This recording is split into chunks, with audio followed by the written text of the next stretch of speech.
what tonight is about is for me to just share some of my reflections, right? So I think I started reading this book, Life is in the Transitions. And what was beautiful about the book is the idea of how is it that we're really understanding our life and making meaning of it and acknowledging and recognizing that things happen, right? So, and sometimes things happen on a regular basis. And I know when I think about my first kind of encounter of the first noble truth of suffering exists, right? And really wanting to be able to understand, does that mean everything is about suffering? And some of it is about really understanding the pervasive unsatisfactoriness of our lives. And then it was nice, of course, to hear that there is a cause to suffering and that there's a way to seize the suffering. And that way to seize it is by taking this path. Okay? And so what I want to share tonight is just some of my own understanding of it. And I kind of named it in some ways of going through a process as well of awareness, acceptance, and action. And so again, that's a lot of what I've been getting from some of my recovery. The idea that how do we become aware of the physical nature of the world, my thoughts, my feelings, and my vibrations or my spirituality, right? And how do I accept all that it is? And acceptance doesn't mean submission to a degrading situation. It means accepting the fact of the situation, then deciding what we will do about it, right? And then moving towards action. And so tonight, that's sort of what I want to do, right? That's what I will do. And so I believe that we're in a huge transition, right? The context in which we're living right now is the confluence of pandemics, right? The pandemics of COVID, the awakening for many more of institutional racism and police brutality, the economic uncertainties, homelessness, and we can go on and on and on. And the context of how that shows up in our communities, what's happening globally, what's happening within our Bay Area community, and some of us aren't even in the Bay Area on this talk, and just really the happenings in our lives. And then for me, this fundamental ambiguity of being human, right? Just being you and being us, being me and being us, our journey. There's that context, our experiences and our possibilities. So with all of that context, there's an impact. There's an impact on us individually, again, physically, mentally, emotionally, spiritually. But there's impact on our relationships. My relationship with myself, relationship with my family, my community, and even more broadly, how I start thinking about the other people in the world and our animals. Again, the deer that are walking outside, the birds, the earth, our context. And it has impact on my work. For some of us, I do have a life calling to educate, to be an elder now, to serve as a transformation catalyst in the world, and notice that this impact the context has impacted the way I can contribute and the way I can follow through on my commitments. So while there are transitions in our life, I actually think we're now having a lifequake, right? And it's just huge and incredible. And there's a story that we can tell. There's a story that we're always telling about our lives. And how do we really know ourselves? Is by telling the story of our life. For now, I want to reflect on how are we telling that story, and that how we tell our story matters. Are you the hero, the victim, the lover, the warrior, the caretaker, the believer? Given again all of this context and all of this impact, I want you to reflect on that for a moment. Just look at those words on this particular screen. Again, COVID, racism, police brutality, economic uncertainty, homelessness, global dynamics, community dynamics, life dynamics. And what I'd like you to do is just take a moment to try this activity with me. And this activity is, actually, do this again. This activity is to create a word cloud together, right? And some of you can see this, and what I'm going to ask, and it may take a moment, is that you, if you're able, to go to this poll. And so the poll is there at the top.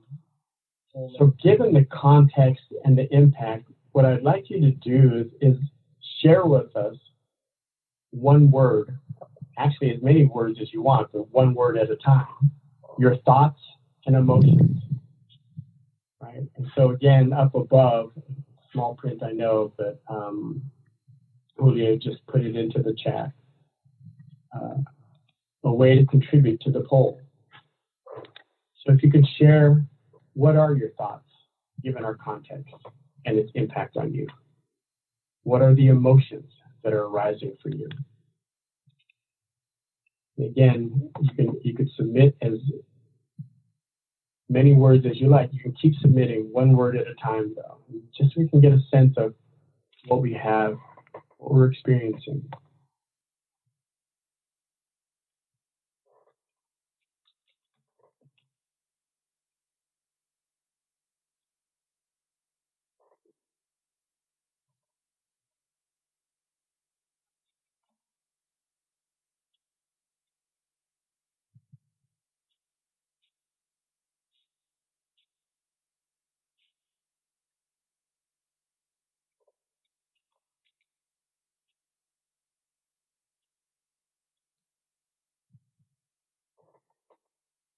And we also have a few people just chatting, isolation, grief, motivated.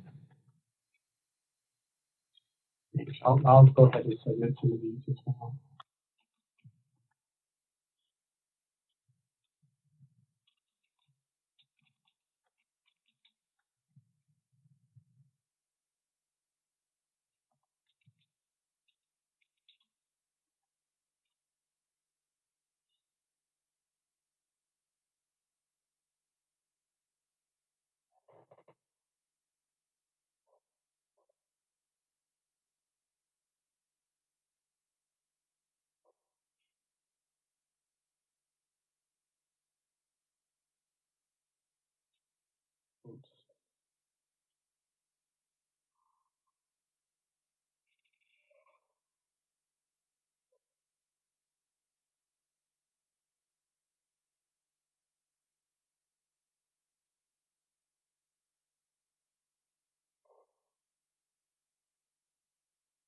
Great. Thank you, everybody.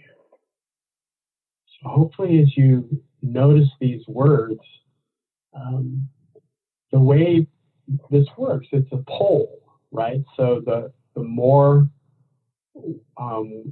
words that people put in, if it's the same, the bigger the word. And right now, the big word really looks like to be fear, and then overwhelmed and loneliness. But there's also, and that doesn't make any of the other ones less valid, right? There's WTF, right? There's rage, there's anger, there's murder, there's hopeless, there's guilt, there's need, there's confused, unmotivated, deep, passion, hopeful, improvements, opportunity, growth. So from that, there are lots of different thoughts and feelings that arise from this. And when I was thinking about all the thoughts and feelings that were arising for me, and I think many of these are thoughts and feelings that I also experience, I think about what to do about it, right? And oftentimes what we do comes from who we are. And in the Dhammapada, even in the first line, the Buddha shared that we are what we think.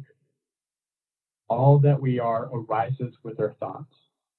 With our thoughts, we make the world. Speak or act with an impure mind, and trouble will follow you, as the wheel follows the ox that draws the cart. We are what we think. All that we are arises with our thoughts. With our thoughts, we make the world. Speak or act with your pure mind, and happiness will follow you, as your shadow unshakable. So when I think about this, it also reminds me of probably one of the last times I went on the roller coaster with my son. I used to love the roller coaster when I was younger. And then there was a point of time that I just started getting dizzy. And so I remember we were in Michigan at the time. We went to this huge roller coaster, and as we were getting closer and closer, I just said, Mahal, my hands are getting a little sweaty. I can feel my pulse beating through my chest. I can feel my heartbeat, and there's a little churning in my stomach. And then we took another closer step to the front of the line of the roller coaster. And I think now my knees are a little wobbly. And my son Mahal said, yeah, me too. Isn't that great? And it's like, oh my gosh, what seemed to be similar feelings, senses, he was interpreting as excitement and enthusiasm for what was about to happen. And I was turning it into something to dread, into fear, in fact. So part of what I want to offer is that there's this paradox of being able to speak our truth.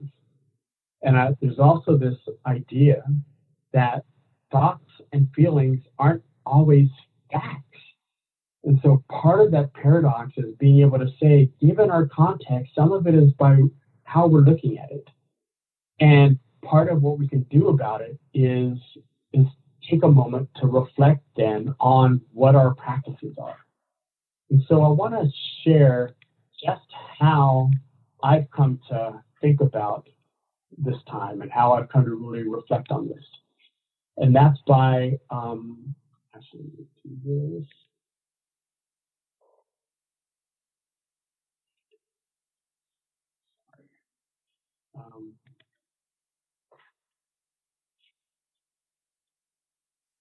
So I want to move from the what of our context to start thinking about the so what of our context, right? The idea that we have some habits, right?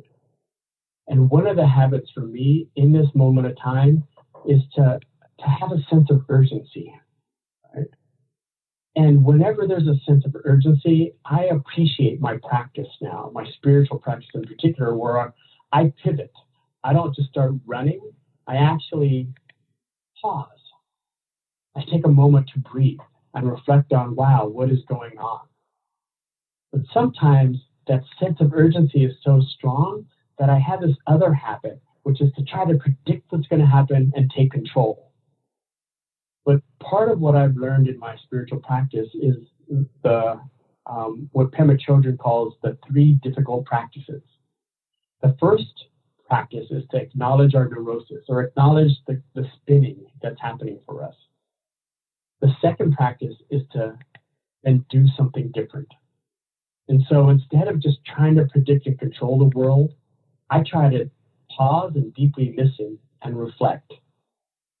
And what that is for me is pulling, again, from my practices, a guiding principle of compassion.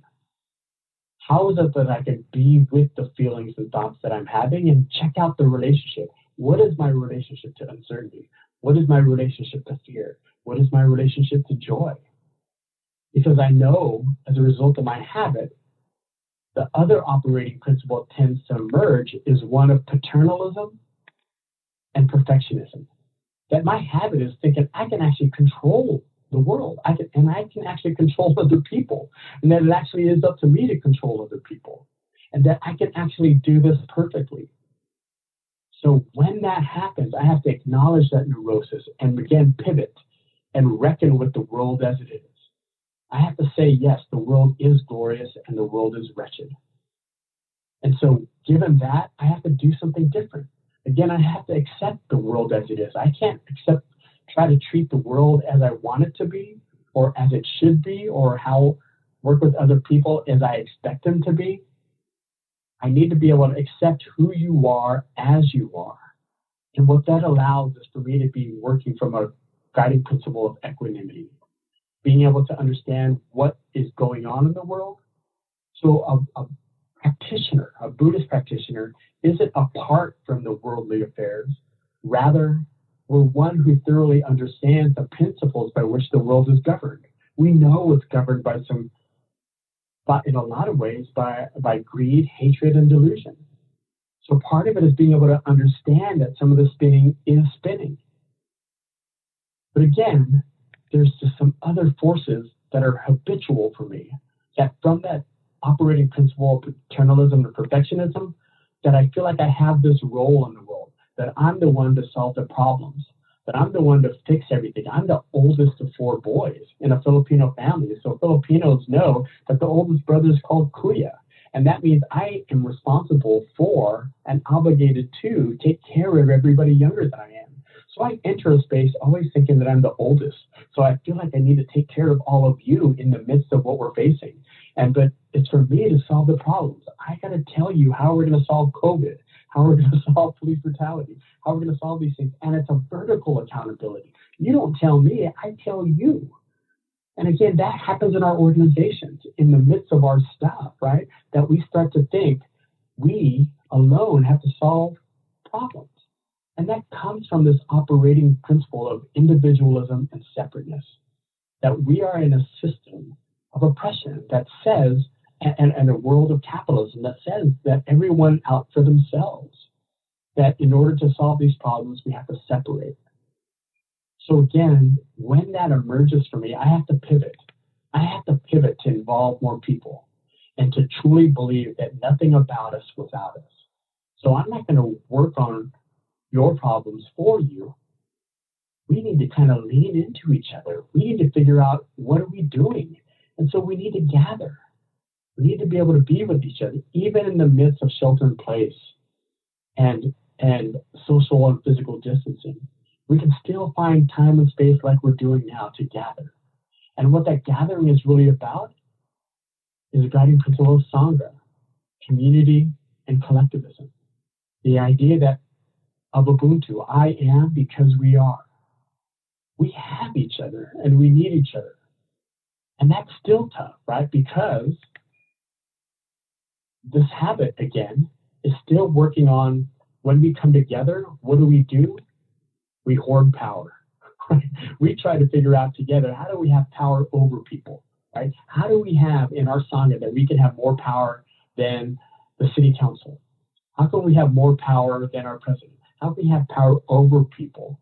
And again, I have to stop and pause and reckon with the world as it is, involving even the people that I disagree with, and build power. And it's building power to do something different, which is to change policies and to change structures. Because really what the guiding principle for me, it's about sharing power. So even now, when I think about what am I doing in the work, I just finally finished Kendi's book, How to Be an Anti-Racist, right? And in the final couple of chapters, he defines activism as power producing and policy change, right? Now, when I think of change, especially social change, I think about the wheel of change. Robert Gass talks about this in terms of changing minds and heart, changing behavior, and changing structures, right? And maybe this is my impatience, but I don't think I have time to change people's minds and hearts. and maybe they will change, but if we just only work on changing our minds and heart without changing policies and not changing behaviors, then it's just going to take a long time. So I do think we have to be harder on the structure and softer on the people. That we don't need to keep thinking that we're about changing other people. In fact, I got into this work of social change thinking I wanted to change the world 1% at a time, right? I got a degree in psychology, a master's in counseling, And it was taking way too long changing the world 1% at a time. So that's why I got a doctorate in organizational psychology, thinking I could change organizations at a time. And I now know through my practice that I only can change 1% at a time. And it begins and ends with me. I can't change you. I can only change how I am. So when I think of all these principles and practices, I know that my initial question or habit is to answer or ask the question, how are we going to do it? So here's what's good for me. The answer to how is yes. I'm just going to do it. I'm going to do what I can. And because this principle of urgency, I know it has to pivot to move at the speed of trust.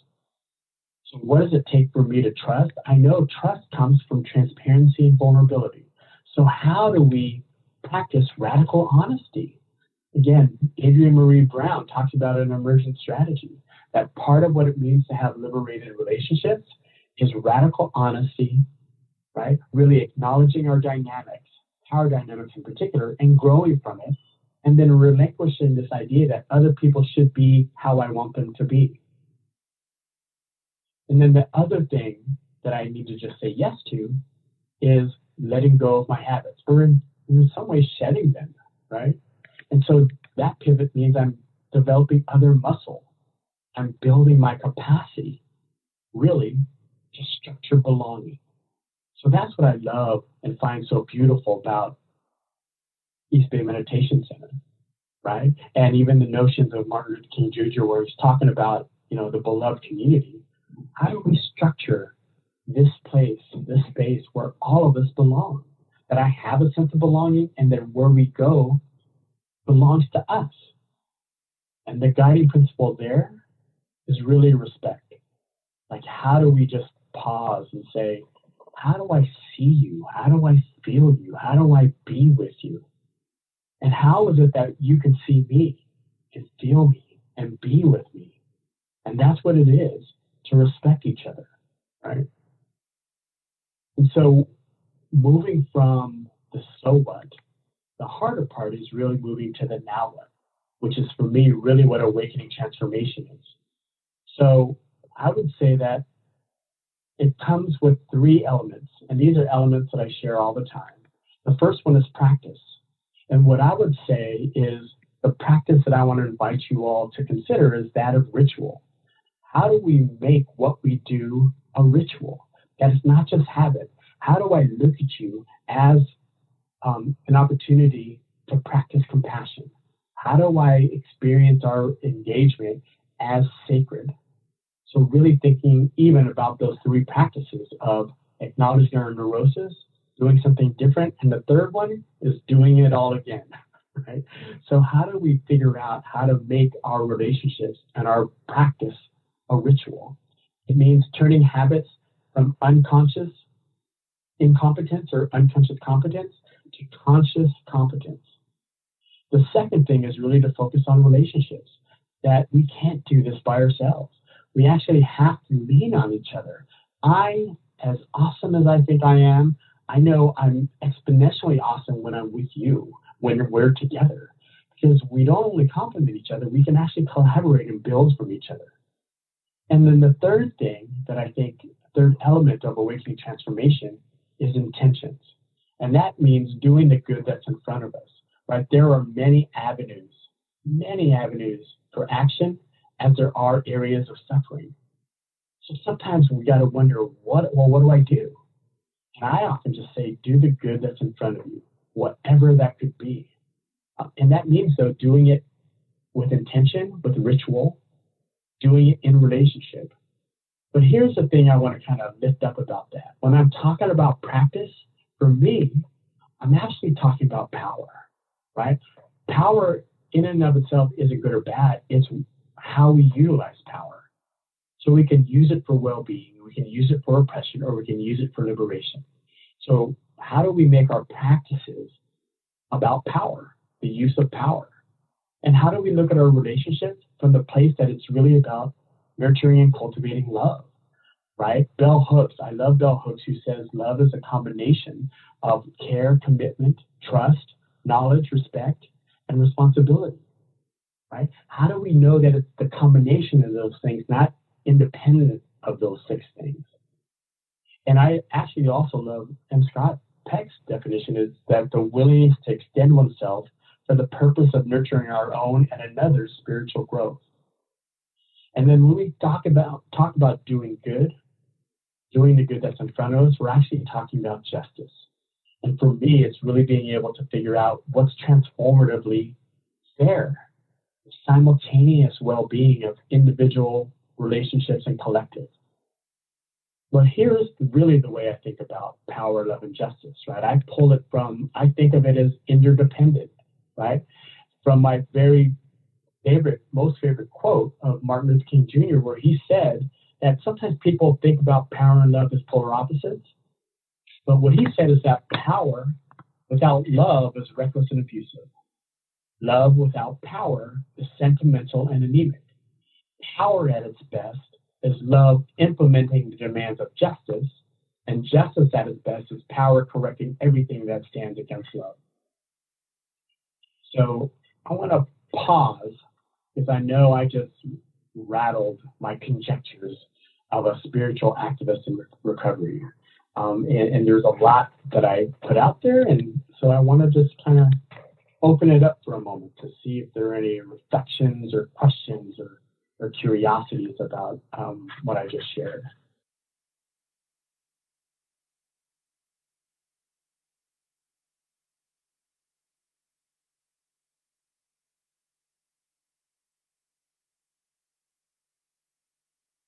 So I might get a little nerdy for a moment, but Dr. King took a lot from Paul Tillich, right, where he said that one of the ways to understand love is to find unity in the separated. And the idea that this sense that we're separated is part of the delusion that happens from capitalism, right? And that if we don't understand the conjoined twins, as Kendi talks about in How to Be an Anti-Racist, the conjoined twins of capitalism and racism, then we're missing the relationship. And the other part of it is, I think sometimes people think that racism or capitalism, or racism is the child, or racism is the parent of capitalism. But it's actually, I think, the other way around. Capitalism, and this is talked about quite a bit in Ta-Nehisi Coates' writing, but I wanted to just offer this other reading from the Dhammapada, again, that same first chapter where the Buddha says, in this world, hate never yet dispelled hate. Only love dispels hate. This is the law, ancient and inexhaustible, right? And if you've read Kazu's book on healing resistance, I think that's the name of it, he has a great section on MLK, right? Because he's all about Kenyan nonviolence, right? Just the idea of it is justice if we meet hate with hate, that we get hate, right?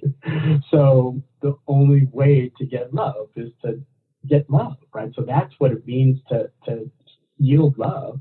But what we have is capitalism that yields greed, oppression that yields hate, and this American dream that yields delusion, right? The 3 poisons that the Buddha talks about. And so if we don't understand that context, then we are operating to some extent in some delusion.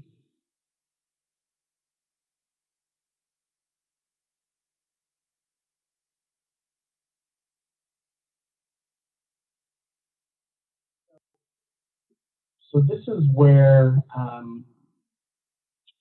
I have some work to do as a parent. Sometimes I really want to make everything better. And so a friend of mine says, you're just momsplaining, right?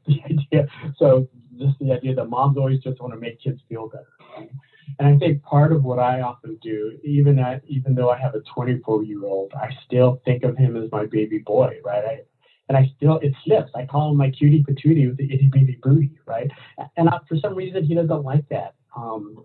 But all that to say that there's a sense of others being folks that we are protecting. But what we don't understand about the First Noble Truth is that we're all going to have a degree of suffering.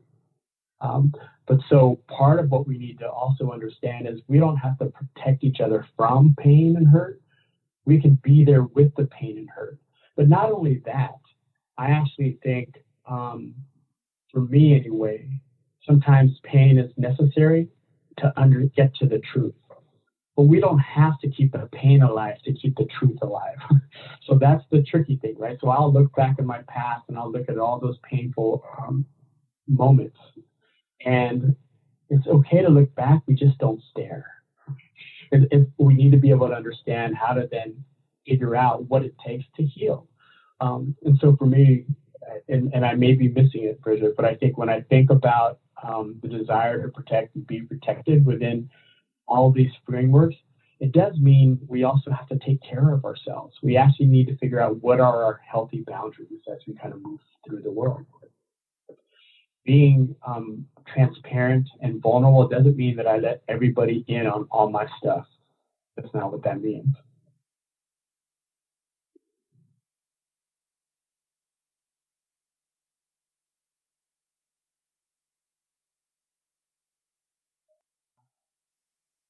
Yeah, thank you. There's a part of what I'm realizing is that there are activists who actually don't believe in reparations, right? And actually do use people, right? So I think that's the challenge of it. And I would say this is going to be really difficult to hear because every time I share this, people really don't believe me. But every day, I actually pray for our president. I actually send him metta, right? I wish for his happiness and well-being, his safety and protection, and on and on. And that's what I need to do to maintain my humility. And I got that from the idea of the Dalai Lama once told the story of one of his colleagues was in a gulag or a prison, right? And he had shared with the Dalai Lama how he remembers, and he was beaten and tortured and enslaved essentially in prison. And at one point he said, yeah, there was a moment that I was really, really scared. And the Dalai Lama said, of course you're scared because you were imprisoned. And he said, well, you don't understand. I was afraid of losing compassion for my captor, right? I know part of this work has me looking for how hurt people, right? Anybody who's willing to do harm without thinking of their impact is really coming from the most harmed person I know. So even when I think about our president, that person, and this is my belief, and I could be way off, I think he's sick, right? And that's where he is so hurt that all he knows how to do is hurt others. And so part of the challenge of all of this is to understand that there will be people who won't be fair, who won't be loving, who won't be loyal, who won't ask for forgiveness, and who won't do the right thing that they actually think is the right thing, let alone do the right thing that we've all shared is the right thing. And that's theirs. So my work is to figure out what's my relationship to that. So I don't necessarily have to accept the humiliation that they've tried to impose upon me. Now, if they're doing other physical and emotional and psychological injury, I also can take it upon myself to get out of that space. And there are going to be times where I'm going to need some other colleagues to help interrupt that. All that to say that it's going to take me a long time, and it still takes me a long time to feel like I can ever forgive some people, and I may not. And that's just going to be my journey.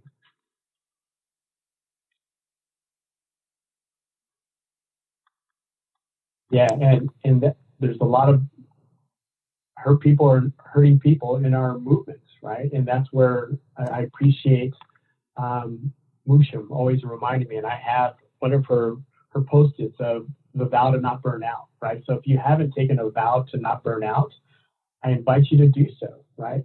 we're actually inducing our own suffering if we don't practice the vow to keep healthy, to avoid suffering, to not contribute to the suffering of others.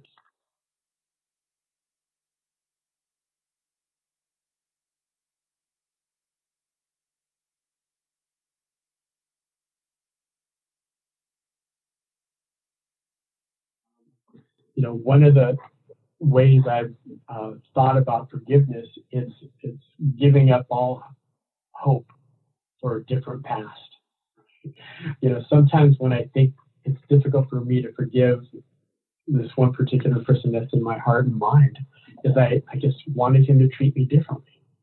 I wanted him to not hit me with a baseball bat, not hit me with a spoon or a hammer, or do any of the other kinds of physical abusive things. And not that it excuses it, but I also understand that was probably the best thing he could think of to do as an expression of care. And that again is how twisted and sick the sense of justice is, right? Hurt people.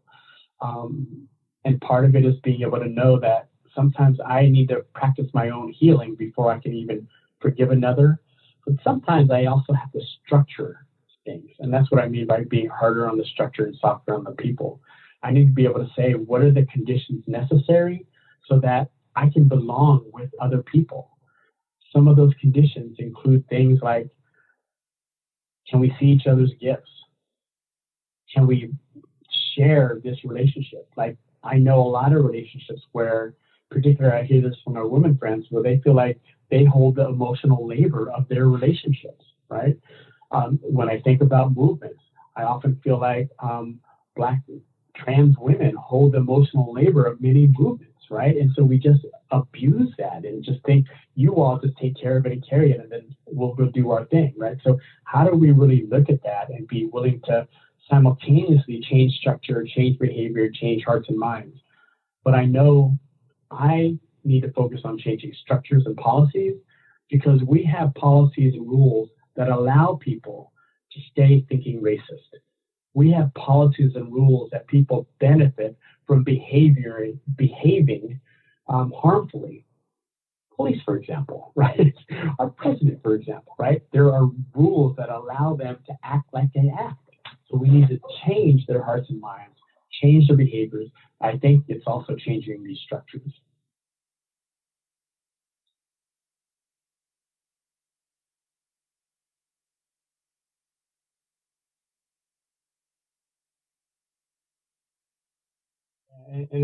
And part of what I want to lift up, and I'm going to close in a moment with just this, but I want to lift up, like, there is this intersectionality of many of the issues, right? And we need to continually do our due diligence to be able to understand how our policies and structures allow for harming, right? And the other part of it is, I actually feel like my work is to help us heal at a faster rate than the harm that's being done, right? But we just can't heal fast enough because of the structural harm that's inherent in the way things are built. So I invite you to continue working on healing, right? We need to look at how we've been traumatized, because we have.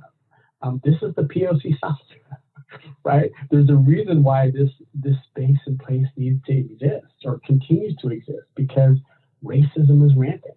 And we have issues within our POC Sangha that we need to be able to look at, right? The gendered, the homophobia, the transphobia, all the class issues, the elitism, all of these things have to continually be looked at. And so I want to share just in closing, and then I'm going to do merit, just that I know for me, I think about purpose, why I do these things. And I shared a little bit about how my son's name is Mahal. And if you know Tagalog, Mahal means love, and it means expensive, and he's both, right? So when he was growing up, when he was 4, he used to sit up really close to me, and I'd say, Mahal, why are you sitting so close to me? And he would say, because I love you, right? And then he would give me his vegetables at dinner time. And I'd say, Mahal, why are you giving me your vegetables? And he would say, because I love you.